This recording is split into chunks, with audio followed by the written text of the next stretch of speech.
on a 700,000 shilling bond. Dan Kaburu with more details. Machakos Court Judge Francis Rayola has released the Gatundu South MP after he paid a cash bail of 1 million shillings. Kagombe denied the charges of killing boda rider Devin Duarte in Thika last month. Judge Rayola imposed strict conditions on Kagombe, including prohibiting him from contacting witnesses. Kagombe has also been warned by the court not to go to the scene of the incident. The case will be mentioned on July 17.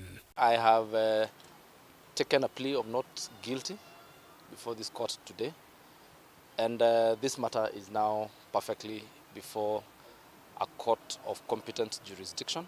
In another case, the Minimani Court has released Ian Njoroge, a student who was seen in a video assaulting a traffic officer in Mirema in Nairobi, on a 700,000 bond. In his ruling, Milimani Judge Ben Mark Ehubi dismissed the notion that Njoroge should not be released on bail or bond because he is a security threat, claims that were unsupported by evidence.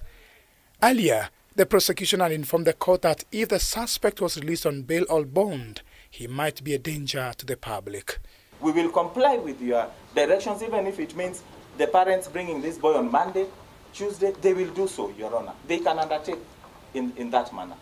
But let him at least go get medical attention when he's at least within some comfort. Finally, Judge Felix Kombo has dismissed the forgery case against Kapsaret MP Oscar Sudi. Kombo said that the investigation presented to the court was conducted in an interrogation in a restaurant and was not substantial.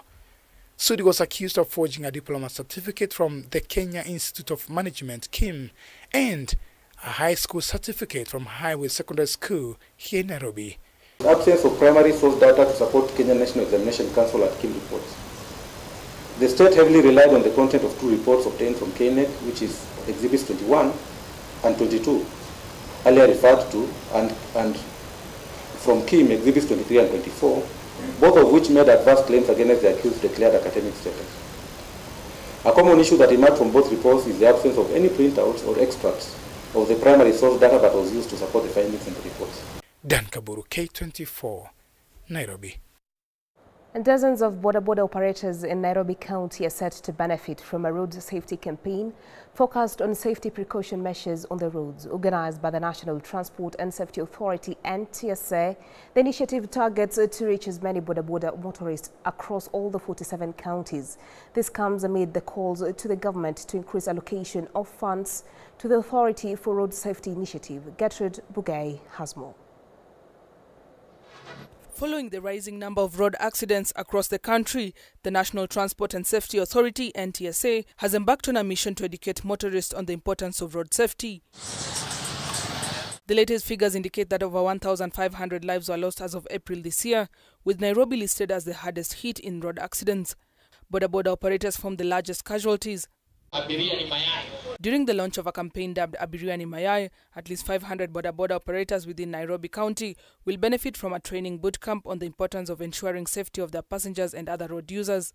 Pikipiki inastahili ibebe abiria mmoja, na wakati unabeba abiria una make sure pia abiria ambaye umebeba unamtunza kama mayai. Lazima umpe pia yeye helmet na umpe reflector.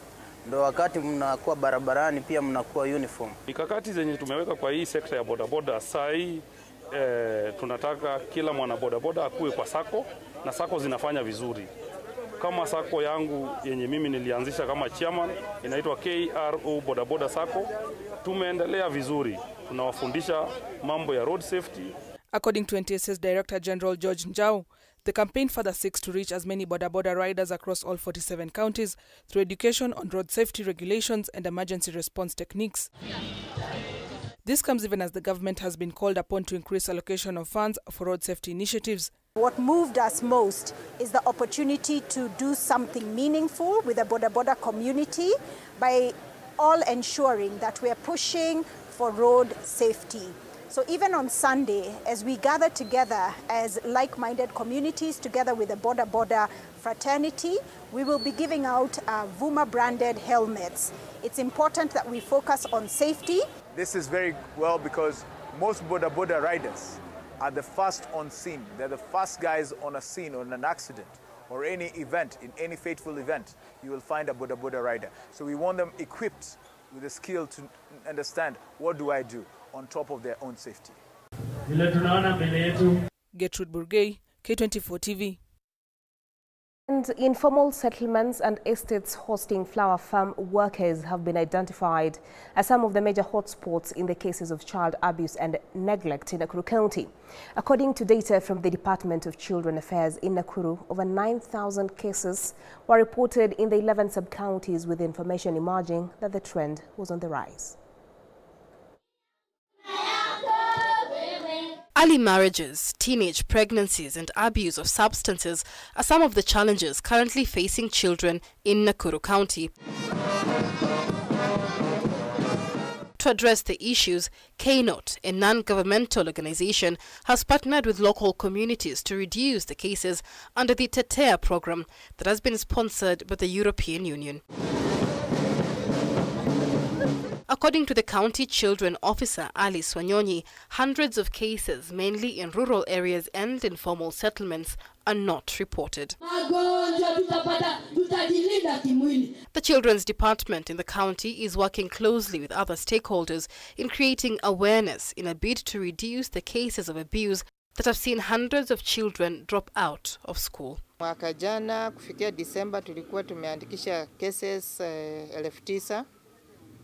Na hizo ni mchanganyiko. Ziko za dhuluma ya kimapenzi, ziko za child neglect, ziko za truancy, ziko za hata wale confirmed, wengine wamejipata hapo ndani, so ni mchanganyiko. Speaking in Karagita, Naivasha, during an awareness clinic organized by K24 organization, Wanyonyi notes that the county does not have a child protection policy. Kwenye tumesimama leo Karagita Mirera, upande wa Msaka ni one of the area yenye imekuwa na cases. Upande wa Sanctuary, kuna upande wa Maimahiu, kuna upande pia wa Naivasha Town, Kabati, Kihoto, kumekuwa na hizo cases kwa wingi. John Kinywa from the Naivasha Gender-Based Networking Cluster says defilement cases are also on the rise, mainly in informal settlements. The cluster is working with other stakeholders to create awareness among the community, with Karagita, Maimahio, Kihoto and Kabati estates being the most affected. Tumekuwa kila wakati tunapata mambo ambayo ni masuala ambayo tunasema ya kwamba they are emerging issues. Unapata siku hii pengine ni mtoto amedefailiwa, ukikakaa kidogo unapata pia pengine kuna mama amechapwa, wengine wameuliwa, wengine wamefanywa mambo ingine huko nje. So ni masuala ambayo imekuwa ikitokelezea kila wakati na namba inaendelea kukua kubwa. Maureen Nacho from CISP organization says the Tetea program is involved in working with the community to identify cases of abuse and how to resolve them. Michelle Ngele Odhiambo, K24. And to education matters now, the government has committed the highest chunk of the national budget into the education sector in the upcoming financial year budgetary allocation, with a whopping 27% of the allocation going to the sector. National Assembly Budget and Appropriations Committee Chairman Dinde Nyoro says the move will bail out the Teachers Service Commission in committing all the 46,000 junior secondary interns into permanent and pensionable contracts.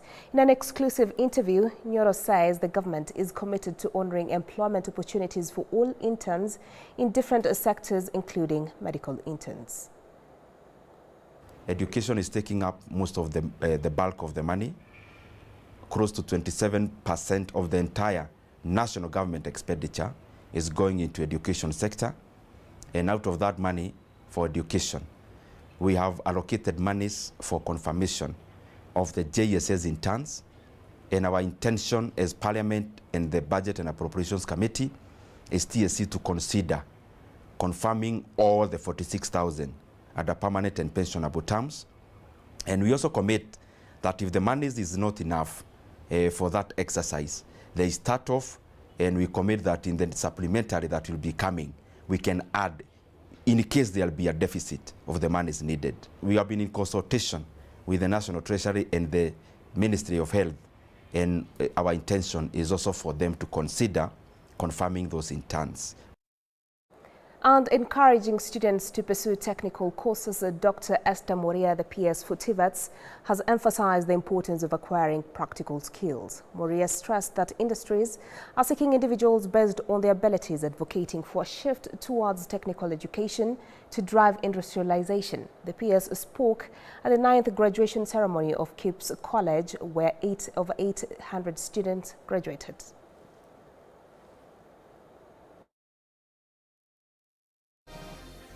Whether you attained the grade to go to the university or not, the place to be now is TVET, because that is the place where you are going to get the skill. Because the world today is not about certificates, whether big or small. It's not about diploma certificates, it's not about doctorate certificates, it's about what you can do. Industry is looking for what you can do the world over. So my message to our youth is that go to an institution, whichever institution you choose, whether a university, whether a TVET, or whichever institution you can get to gain a skill. All institutions, TVET are moving, are transiting to CBET, and as the PS put it, CBET is competency-based. It is which unique skill are you trained in? And that's the emphasis we are also laying, even as an institution, that now you can train just as a single skill. If it is styling, as the PS put it, if it is the painting and any other craftsman, you can train like in that profession, you can become an expert, and the opportunities are numerous. There are too many of them to be competed for.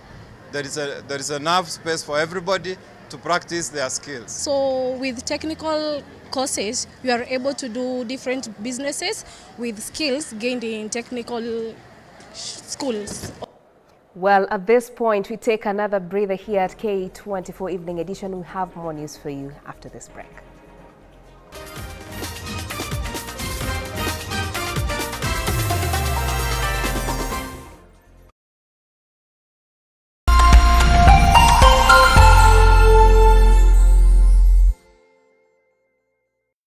Have you watched K24?